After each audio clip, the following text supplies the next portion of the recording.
Don't forget, right now, Jam and I are running a special campaign at our Ko-Fi. If you go to ko-fi.com/chem4yourlife and subscribe at any amount, Jam and I will send you a special Chemistry for Your Life sticker. That's ko-fi.com/chem4yourlife to learn more about why we're doing this and how to subscribe. And now, on to today's show.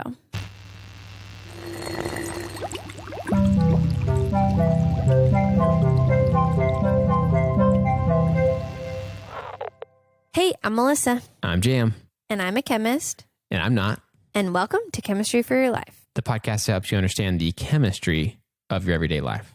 Okay, so this week, as promised, we are going to talk about why American chocolate tastes different than chocolate in other parts of the world. Okay, interesting.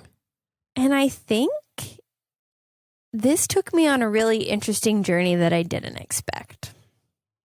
Nice. So I want to give a shout out to a friend of the show, Ashley M. She's both of our friends. I guess she got married. So Ashley M-Z. She is a friend of ours that we know in real life, but she's been listening to the show and she's currently living abroad. And I think that's how she was exposed to this. And she sent me an article about it.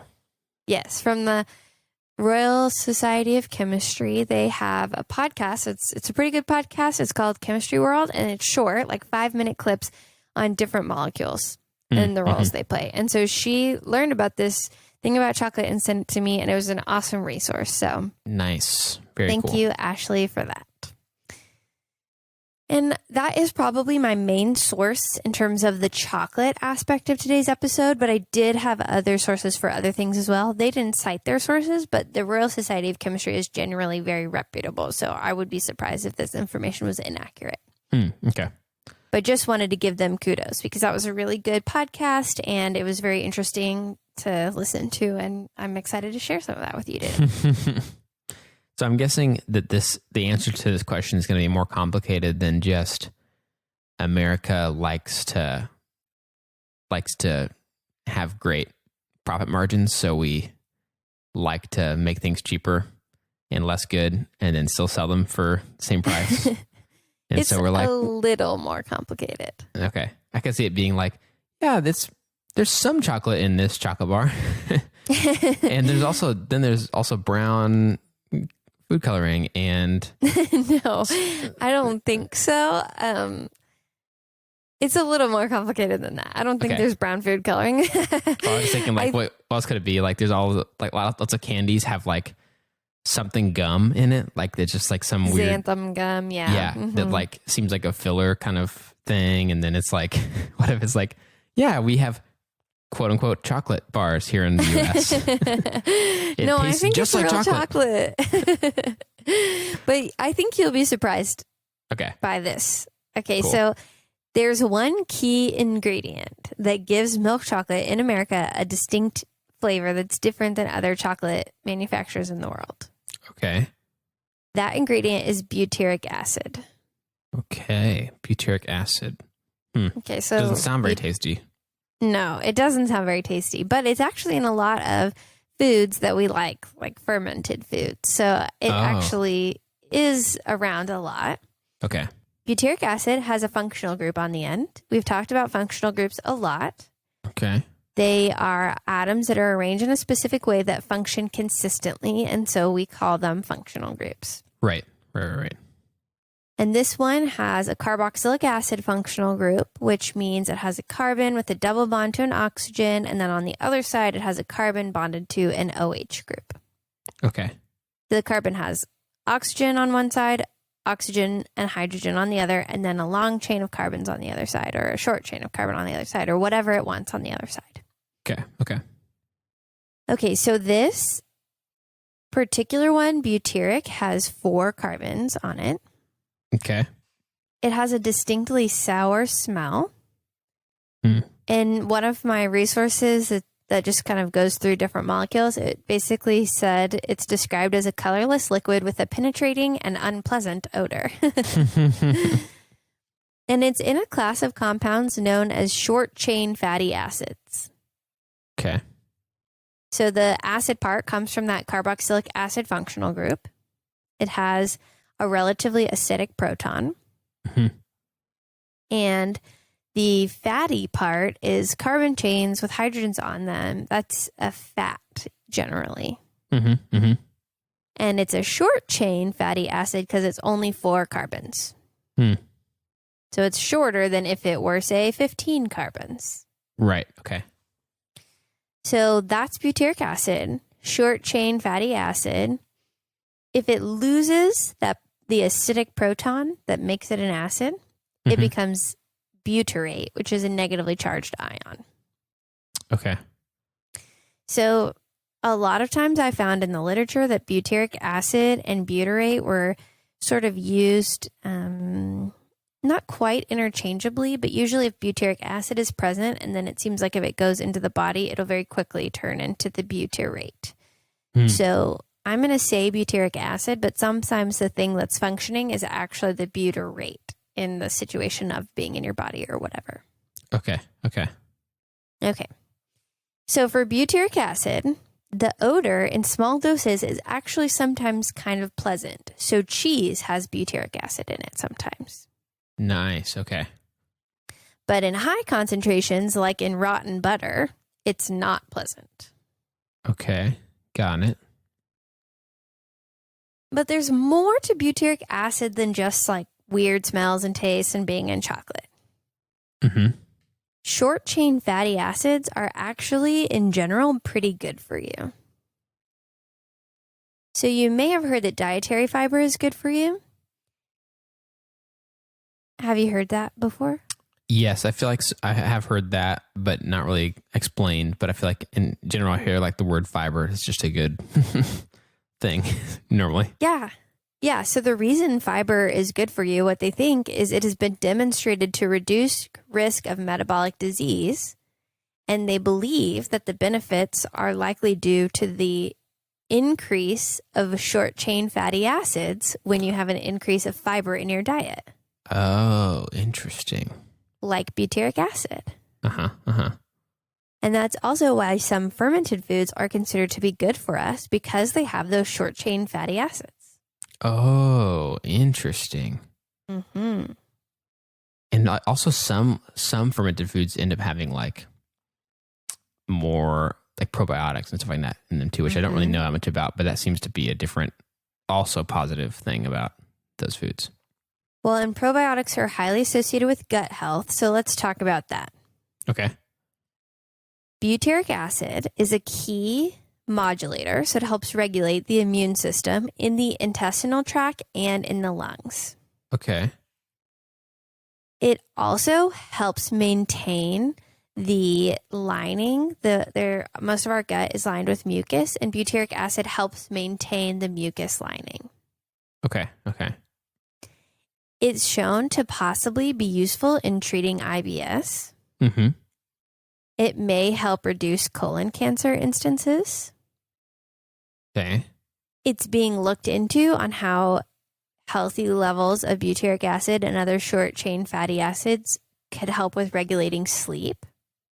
Oh, wow.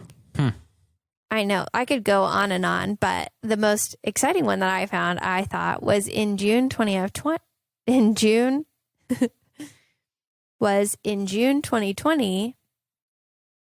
there was a paper that suggested treating both the intestine and possibly the lungs with butyric acid could help in regulating, or maybe mitigating is a better word, some side effects of COVID-19.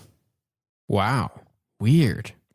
Because part of what happens when we get COVID is our immune system responds, and it responds so strongly that sometimes it can do a little bit of damage to your mucus linings and stuff like that. So giving some butyric acid, which helps maintain the mucus linings, could help both possibly in your lungs and in your gut. Interesting. Okay. I know. Weird. I mean, I didn't see them actually have trials for it. They basically just posted a paper that said, this should help with this. So this is recommended as a possible treatment. And that was it. And it was in June of 2020. So I didn't get to learn much more about it, but it was super interesting. So wait, so are you saying that for some reason chocolate in the U.S., milk chocolate in the U.S. has more of that than in other places? Well, in other places, it doesn't have butyric acid at all. Oh, really? Yeah, so that was what I was about to get to. Oh, this sorry. is all fascinating. Oh, Yeah. no, that's great. You're I was right like- on track with my outline. Yeah, I was like, this is all very cool, but why? Yes, Why I is it there? literally have the question written. What does this have to do with chocolate? Okay, got it. Good job. You anticipated my direction. So milk chocolate requires milk. Mm-hmm. And in the early 1900s, when chocolate was becoming popular, there was not a lot of options to transport milk in refrigerated systems. Mm. And in America, dairy farms and chocolate manufacturers were not close together the way they are oftentimes in Europe. Okay. So back then, chocolate manufacturers would let milk go bad, basically, in a safe way, and therefore it'd be more stable for transport, which is not that crazy. It sounds a little gross, but we do fermented dairy in other situations a lot, like yogurt and cheese, you know. But just slightly fermented already or something. slightly fermented already, basically, they just let it break down a little bit so that it can be more stable for transport. Interesting. Huh. So Milton Hershey, founder of Hershey Company, Mm-hmm. figured out a way. It's actually a trade secret, so we don't know exactly what he did. Mm-hmm. But he treated milk with butyric acid so the milk would be stabilized and easier for transport. And that gave the chocolate the distinct tangy, sour-ish flavor that is in Hershey's chocolate. Mm-hmm. And many of us Americans really don't recognize it at all because it just seems like chocolate to us. That's what we've had our whole lives. Right.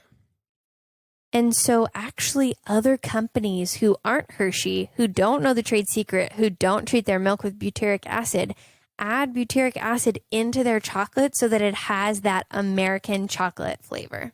Interesting. Weird. So it really is just solve a problem. And then there's some benefits from it. And it became ubiquitous because here in the U.S., Hershey obviously became a massive name. It's like, we love our chocolate. And now other places try to replicate that because for many of us, that's what chocolate is supposed to taste like. Right. Weird. But to Europeans, that makes them think American chocolate tastes literally like vomit, which is not far from the truth because butyric acid is present in vomit. I felt very excited when I learned this because I've always felt that blue cheese smells a little bit like baby spit up, and that's because it does. So that was exciting for me. Yeah, very much so. I have smelled baby spit up so much, obviously, in the past year, and that slight sourness is become a very normal smell of my daily life now. But it is funny And how there it's is- not that oh, different go from some foods and stuff like that. It's kind of funny. Right. And there is butyric acid in breast milk. So that absolutely makes sense that there is that smell to spit up. And there's butyric acid in our gut. So that is why there's a little bit of that, smell in our vomit. Yeah. Interesting. So that's it. That's why American chocolate to non-Americans quite literally tastes a little bit like vomit. Wow. And there's still a mystery to it because at least in terms of the we know kind of why, but knowing the exact way that Hershey figured that out is obviously kept under lock and key for them. So, interesting, dude. That's crazy. And they know the process that it causes the milk to go through, but I felt like that was a little too complicated for today. And I was way more excited about all the stuff that butyric acid does. Yeah. Because when I first read about this, I thought that sounds disgusting. Why do we do it? And then reading this and all these other things that butyric acid can do, it's like, oh, actually, I guess this is kind of good that it's in the chocolate. Although I now can't stop thinking about that. I tried to have some milk chocolate the other day and I'd already been moving towards dark, but after learning this, I'm a little bit over it. Yeah. So does dark, so say you got like a dark chocolate bar from Hershey's, would it still have some of that milk in it, just a lot less? I don't know, because the way they treat the milk means that they don't put butyric acid on the label. The milk is on the label. So I can't figure out what chocolate has butyric acid and what chocolate doesn't. But does a Hershey's chocolate bar just have a Hershey's dark chocolate bar, does it still have some milk in it? Is my question. I think so. If so, then we could probably assume that it has butyric acid, just less, and less milk too. Yeah. But I've wondered about that because obviously it's not like dark chocolate is just 100% chocolate dissolved cacao solids like we talked about a couple episodes ago. There's still some other things in there. Yeah. It's not just straight up only cacao solids. But I've had that and it's not the tastiest thing. Yeah, I've had 98% cacao solid and I was like, oh my gosh. I feel like the 75, 80% is like a sweet spot where it's nice and dark, but not like way too intense. But interesting. Okay. Wow. And interesting too, because I didn't expect you to say that they add it on purpose. I know. I thought maybe it was like a natural byproduct of when you started saying that the dairy farms and the chocolate factories or whatever weren't close together. I thought you were going to say it just accidentally happened in transit, but that they did it on purpose is very interesting. They did it to control it safely, basically. Yeah. Huh. I also have a lot of questions because Ghirardelli's is probably my favorite chocolate, and I mostly only have their dark chocolates, but they're in America, but owned by a European person or company. So I don't know if they have butyric acid in it. And the same thing with the Lindor chocolates. I have so many questions. I tried to Google to find out which chocolates had butyric acid and which didn't, and I couldn't find it. So I want to kind of taste test and see if I can figure out which ones have it and which ones don't. Because the only milk chocolate I really ever want anymore is the Lindor, those circular truffles, Oh, yeah. Those are good. So, but I really like the dark chocolate a little bit more now. But I'm just wondering which ones actually have butyric acid. Could we figure it out? Could we taste it? As Americans who've had this our whole lives, would we know the difference? Yeah, interesting. I'm guessing that we could use, knowing that Hershey pioneered that, we could probably use them as a control. It's we know for sure that they use it and that's their proprietary kind of strategy. So maybe we could just always have a little bit of Hershey's in the house and then compare it and be like, okay, yeah, pretty similar. Yeah. I also wonder what percentage dark, like a Hershey's dark chocolate bar is, Yeah. But who knows? We need to get someone to bring us some European chocolate so that we can really know that there's no butyric acid in this one and there is in this one, and then check some other American European brands and see what they do to it. Yeah. Yeah. I thought it was fascinating. I was very interested, and I thought it was very cool to know that American chocolate really is different, because I went to Switzerland and their chocolate was good. So I wonder if I was unknowingly picking up on the lack of butyric acid. Yeah. Yeah. Interesting. Huh. Well, do you want to take a stab at telling that back to me? Yeah. I feel like I don't have I guess there's an element of that there's not as much of a chemical process to describe, Right. Or to read. Yeah. We didn't go into the molecular interactions as much. We just talked about the molecule and what it does in the chocolate. So let me see if I can remember. So, butyric acid. Mm-hmm. And it's a short chain fatty acid. Mm-hmm. And it has, the functional group is carboxylic, or what'd you call it? Carboxylic acid. Okay. And, oh man, and it has carbon, oxygen, hydrogen, and then a carbon chain off of it. Very close. It has carbon, oxygen, hydrogen, and then it also has carbon double bonded to oxygen. Carbon likes 4 bonds. Okay. So there's 2 bonds to one oxygen, 1 bond to another oxygen that has a hydrogen coming off of it, almost like an alcohol group, and then a carbon chain as the 4th thing. Okay. So it's hard for me to remember, especially like I try to visualize it while you're saying it, but then I also try not to take notes and just see what sticks with me. And those can get lost easily. But basically, it sounds like the gist of that is that one, it's a functional group, so we see it other places, but the carbon chain can be longer or shorter, right? And something about this being a short chain fatty acid, it has a lot of benefits in our body in a lot of different places. So for our gut health, for our lungs, it has been known to be good for specific, like recurring problems like IBS or whatever else, or even more recently with COVID. And then that actually is in a lot of our foods already to a degree, and has a discernible kind of smell or tasting note if there's a lot of it present, especially.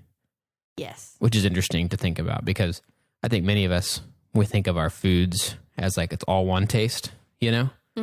But to think like, oh yeah, what's a comparison I can make between cheese and yogurt and chocolate or something like that? Like, oh yeah, they all have a little bit of a tinge of this in it. It's kind of interesting to think about, to parse out the different flavors we taste when we eat that kind of stuff or smell it.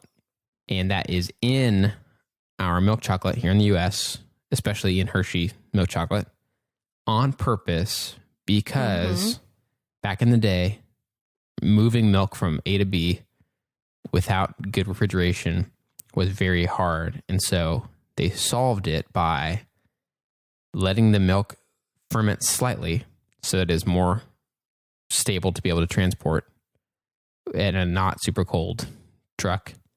Right. And they did that by adding butyric acid on purpose.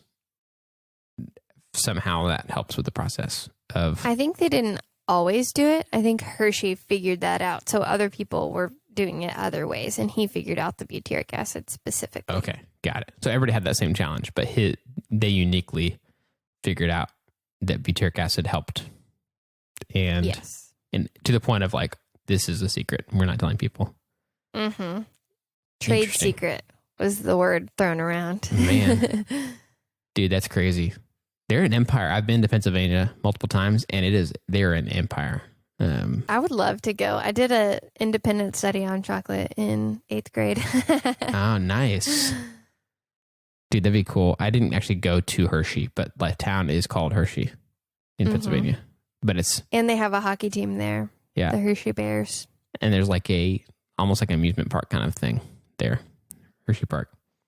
But it's kind of nuts. I mean, I feel like also what's funny about that is that certainly they moved the ball forward in terms of like advancements in chocolate stuff or whatever. But also they're kind of regarded, depending on who you talk to, as not the best, because they're like, oh, I want a really pure, not a lot of stuff added to it chocolate bar. And so people kind of don't think of Hershey as what they want, depending on what they're going for. Not stating an opinion on that. I'll state an opinion. I pretty much only use Hershey on s'mores now. I've moved away from Hershey's chocolate. Like, if somebody gives me a chocolate bar, I'm not going to turn my nose up at it, but it's not my go-to at this time. Well, yeah, and the tough thing is that Hershey is a massive company who make things like Reese's and all kinds of other really good chocolate-esque things that I do love. So, hard to... But for a chocolate bar, that's not my go-to. I just get some Gear Deli usually. Yeah. Not sponsored by them, but hey, if you guys want to, we'll take free chocolate all day to talk about how much we like you. Totally. And also Trader Joe's has that great, massive dark chocolate bar that's like fair trade and all that stuff. And Trader Joe's, if you want to send us some chocolate, we'll take that also. Oh yeah, your wife loves Trader Joe's more than anything. My wife would be a spokesperson for Trader Joe's for free. She would not require any payment. She just loves Trader Joe's that much. I guess she basically already is doing that. So, yeah. She is. She makes me believe in Trader Joe's. Yep. Please put one in debt in Trader Joe's if you're listening, please.